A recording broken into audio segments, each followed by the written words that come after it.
सीता तो मेरे साथ चली है, इसलिए तुम लंका में जा सकते हो, मैं तो 14 साल केवल वन में ही विचरण करूंगा। मगर रावण कुछ ही समय का मेहमान है, बाणों से विद्ध होकर के जमीन पर गिरा हुआ है। तुम उससे जाकर के नीति की बात करो, नीति समझो, सीखो और उससे कुछ ज्ञान प्राप्त करो, यह मेरा आदेश है। लक्ष्मण बड़ा बहुत विचलित हुआ, उसने कहा कि क्या आदेश है? हमसे पराजित एक शत्रु नीचे गिरा हुआ है और मैं जाकर सामने खड़ा हूं, इससे बड़ा अपमान तो कुछ हो ही नहीं सकता। वह गिड़गिड़ा है, वह हाथ जोड़े, वह प्रार्थना करे, वह पराजित शत्रु है और पराजित है। फिर भी राम की आज्ञा अपने आप में आज्ञा थी। उसने मन में सोच कर उसी दर्प के साथ लक्ष्मण गए और जाकर खड़े होकर के कहा कि दुष्कंधर रावण, मैं अपने बड़े भाई राम की आज्ञा से तुम्हारे पास नीति सीखने के लिए आया।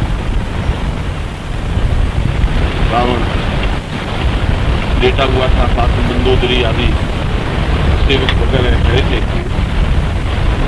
रावण ने एक नजर लक्ष्मण की ओर देखा, उनसे कुछ नहीं कहा और वापिस मंदोदरी से बातें करने लगा। इससे बड़ा अपमान जीवन में और क्या हो सकता है कि एक तो आहत होकर के उस शत्रु के पास में जाके खड़ा होना और उसके बाद भी वह पराजित शत्रु एक शब्द भी बोले नहीं, उसके प्रश्न का जवाब तक नहीं दे और पत्नी से बातें करने लग जाए। तो पूरी अपमानजनक बात। लक्ष्मण जैसा व्यक्ति उनको अपमान गंदनाता हुआ वापिस अपने शिविर में लौटा और राम को कहा कि इस प्रकार से मेरा अपमान जिंदगी में कभी नहीं हुआ, जो पहली बात है। आपकी आज्ञा को मैं टाल नहीं सकता था, मैं चला गया और आपको मालूम होना चाहिए कि जाके मैं खड़ा रहा और मैंने आपने जो शब्द कहे थे मैंने दोहराए, मगर उसको इतना शऊर नहीं है, इतनी सभ्यता नहीं है कि मेरी बात का जवाब दे सकूं और पत्नी से बातें करें। लक्ष्मण, तुम लक्ष्मण बन के गए थे, उसके शिष्य बन के गए, तुम तो सीखने के लिए गए थे। यदि तुम्हारे मन में ये भाव है कि तुम जीते हुए व्यक्ति हो तो तुम रावण के पास नहीं गए। सीखने वाला और जो तुमसे ज्यादा जानकार है ऐसे गुरु के पास हो तो तुम्हें तो शिष्य के रूप में जाना पड़ेगा। और दूसरी बात कि तुम कहाँ खड़े थे? उसने कहा शिष्य के पास। उसने कहा कि तुम सीखने के लिए गए हो कि उसके गुरु बन करके गए? तुम्हें उनके चरणों के पास जाकर खड़ा होना चाहिए, क्योंकि वो नीतिज्ञ है, नीति जानता है और जब नीति जानता है तो मर्यादा ही तो कुछ बताएगा ही नहीं, बोलेगा ही नहीं। और तुमने मर्यादाहीन व्यक्ति की तरह व्यवहार किया, इसलिए उसने जवाब नहीं दिया।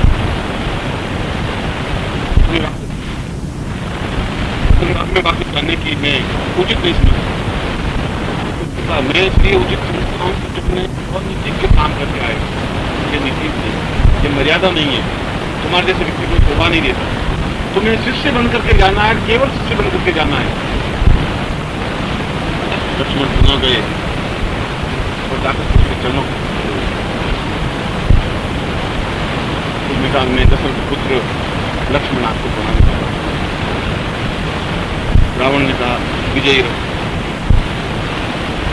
रावण ने यह नहीं कहा कि तुम दीर्घायु बनो, यह भी नहीं कहा कि तुम और कुछ आशीर्वाद। और ब्राह्मण पुत्र था, रावण ब्राह्मण था और राजपूत क्षत्रिय थे, इसलिए कहा तुम विजयी हो।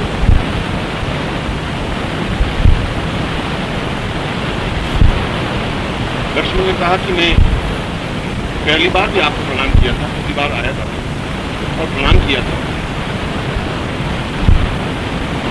उन्होंने कहा कि मैंने आपके प्रणाम को सुना था, मगर मुझे ये ज्ञात नहीं था कि तुम इतने और संस्कारी व्यक्ति मेरे पास आ सके। मुझे वास्तव में पिछली बार जिसमें देखा था बहुत कुछ हुआ था। इतना अविनयशील और असंस्कारी व्यक्ति भी हो सकता है। लक्ष्मण ने कहा कि मैं सर्वथा रिक्त हूँ नीति के क्षेत्र में, और मैं आपसे युद्ध नीति सीखने के लिए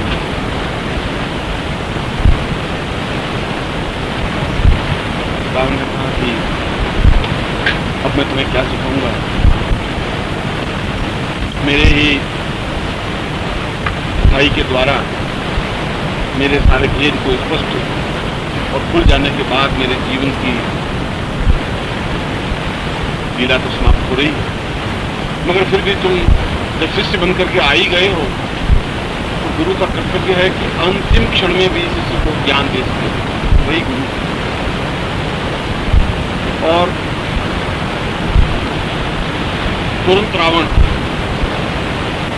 झटका और झपट करके लक्ष्मण के हाथ से धनुष बाण का छीन, और छीनने के बाद चढ़े पड़े भी धनुष पर तीर चढ़ा करके कहा कि लक्ष्मण, मैं तो मरता ही हूं, मतलब तुम्हें भी इस तीर से समाप्त करूंगा और तुम कुछ नहीं कर सकते।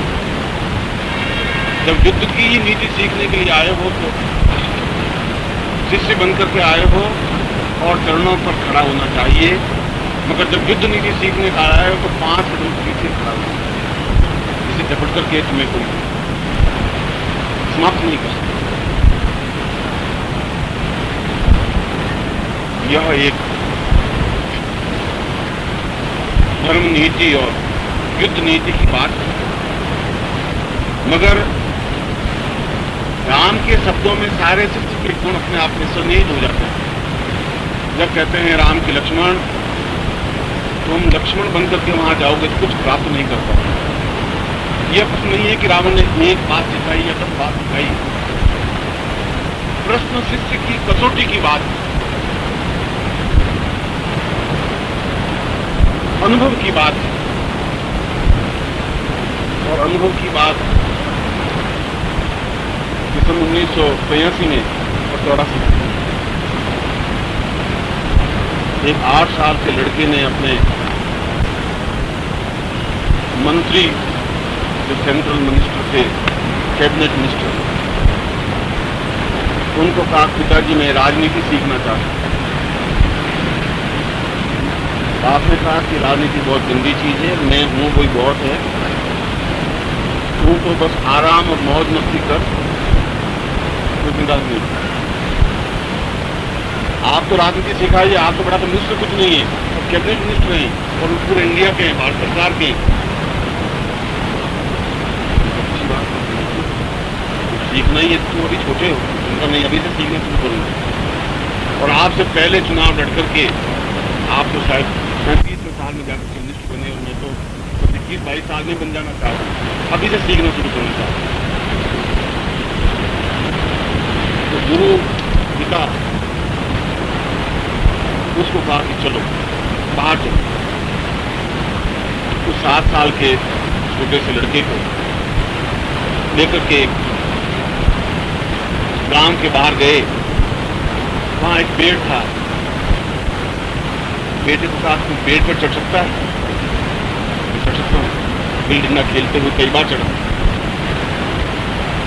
उसने कहा तुझे मालूम है पेड़ करीब बहुत ऊंचा है और पहली डाली भी करीब 15-16 फीट ऊंची है। उसने कहा क्या हुआ, आप अगर कहते हैं चढ़ जाते,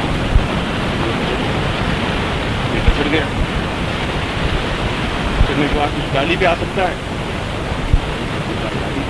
डाली पर आ गए। बाप तू नीचे खुल, उसने कहा मर जाऊंगा, नीचे गिरती हड्डियां टूट जाएगी, मर कर जाएगा। बाप हो तेरा, बाप और मैं हाथ फैला करके तुझे संभालूंगा और तुझे चिंता करने की जरूरत नहीं। उसने कहा आप ध्यान रखना, मैंने कहा तुम बिल्कुल विश्वास रख भाई, तुम पूछने की जरूरत नहीं है, और मैं तो हाथों में लूंगा। और कोई कुछ छलांग लगा याद हाथ नीचे करती, बेटा आराम से नीचे दूंगा। बेटा राजनीति में किसी का विश्वास नहीं करना, राजनीति सीखनी है तो बाप का भी विश्वास मत करना जिंदगी में, तो सफल हो सकता है। ये पहली शिक्षा है, पहला सिद्धांत है। प्रश्न एक पंक्ति का नहीं है, क्योंकि अब वो लड़का जिंदगी में कभी किसी का विश्वास, जो बाप का भी विश्वास भंग हो सकता है, वो क्या विश्वास करेगा। और राजनीति में तो ये जरूरी है कि जहां विश्वास हुआ वही आज की राजनीति। मैं तो बात कर रहा था एक द्वापर युग की राजनीति की, वापस ले आया आपको मैं कलयुग की राजनीति। शिष्य का पहला गुण, क्योंकि जब मैं शिष्य के गुण समझा रहा हूं और गुरु के गुण समझा रहा हूं तो मैं अपने आप में आत्मलोचन कर रहा हूं कि क्या मैं गुरु बनने के काबिल हूं, क्या मैं अपने उन बच्चों को, उन पुत्रों को, उन शिष्यों को क्या पिता की तरफ ये दे सकता हूँ, अटैचमेंट दे सकता हूँ, क्या मैं उसको दुख से दुखी हो सकता हूँ, क्या उनकी आंख देखती है तो मेरी आंख में आंसू टपकते हैं। और आत्मलोचन मेरा धर्म है, मेरी मर्यादा। मगर जब मैं शिष्य की बात करता हूँ तो आपको भी अपने आप में आत्मलोचन करने की जरूरत है कि क्या मैं ऐसा हूँ, क्या मैं मुझे अहम है, क्या मेरे मन में कभी विचार आता है कि ये क्या है, ऐसा क्यों है। और जिस क्षण इस प्रकार के विचार आ जाते हैं उसी क्षण वह शिष्य के अपनी मर्यादा से हट जाता है। दूसरा गुण या दूसरा तत्व शिष्य का अपने आप को पूरी तरह से समर्पित करने की क्रिया होनी चाहिए। ये शिष्य का दूसरा गुण। यदि वो सही अर्थों में शिष्य बनकर के कुछ प्राप्त करना चाहता है तो उसके लिए अपने आप को समर्पित करना पड़ेगा। और अगर उसमें समर्पण की भावना नहीं है, अपने आप को बचाने की प्रवृत्ति है, तो वो कुछ भी प्राप्त नहीं कर सकता। बहुत कुछ प्राप्त करने के लिए बहुत कुछ खोना पड़ता है। यदि आप में खोने की ताकत नहीं है, अपने आप को मिटाने की ताकत नहीं है, अपने आप को समाप्त करने की आप में ज्ञान नहीं है, तो आप कुछ भी प्राप्त नहीं कर सकते। जो अपने आप को अक्षुण्ण रखना चाहता है कि मेरे किसी प्रकार से शरीर को तकलीफ नहीं पहुंचे, मैं किसी प्रकार से तकलीफ नहीं उठाऊं, मैं कुछ भी कोई कार्य नहीं करूं, और ऐसा चिंतन शिष्य नहीं बना सकता। शिष्य तो केवल एक ही लाइन, एक ही पंक्ति जानता है, मदीयम वस्तु गोविंद शुद्धमेव। यह चीज, यह मन, मेरा शरीर, प्राण, मेरे दो देह, रोम प्रतिरोम, सब कुछ जो है वो तुदीयम, तुम्हारी है। क्योंकि जन्म नाम जायते शूद्र संस्कारात् द्विज उच्यते। जन्म के समय तो प्रत्येक व्यक्ति, प्रत्येक बालक शूद्र, जन्म नाम जायते शूद्र, वह तो शूद्र के रूप में ही पैदा होता है। मगर जब गुरु उसको संस्कारित करता है, दीक्षा देता है, और ज्यों ही उसको दीक्षा देता है तो वो द्विज कहलाता है। संस्कारात् द्विज उच्यते, और द्विज का मतलब है दूसरी बार जन्म लेने वाला। तब उसका दूसरा जन्म होता है, और जब दूसरा जन्म होता है इसीलिए वो कहता है तुदीयम वस्तु गोविंद, ये मेरा शरीर तो तुम्हारा दिया हुआ है, इसलिए आपको समर्पित। और ये समर्पण की जो भावना है, यह सब कुछ दे सकती है। एक बिल्कुल अपरिचित लड़की जिससे हम परिचित नहीं, जिसको हमने जिंदगी में देखा नहीं, और हम 4 फेरे 8 फेरे उससे खाते हैं अग्नि के सामने और उसको घर लेके आते हैं, तब तक उसके नाम के अलावा उसके शरीर से, उसके जीवन से, व्यवहार से, चरित्र सब कुछ परिचित नहीं होता। आज आधुनिक युग की बात नहीं कर रहा हूँ, मैं तो मेरे जीवन की बात कर रहा हूँ। और आते ही हम घर की सारी चाबियां उसको सौंपते हैं, सारा धन यश जो कुछ अपने घर में द्रव्य है, पैसा है, जो कुछ भी लेन देन है, सब कुछ उसको चाबियां पूरे तिजोरी की सौंप देते हैं, बॉक्स की सौंप देते हैं। क्यों? बस समर्पण करते हैं। यह समर्पण भावना को सब कुछ प्रदान कर देती है। उसने समर्पण अगर वो नहीं करती है तो कुछ नहीं दे सकते। हम पड़ोस की स्त्री को कुछ नहीं दे सकते, हम और किसी को कुछ नहीं दे सकते, क्योंकि उसमें समर्पण नहीं होता। और यह समर्पण पति अपने चरित्र को, अपने गुण को, अपने रूप रंग बस आठ अपना कहता धर्म यज्ञ मान प्रतिष्ठा प्रतिष्ठा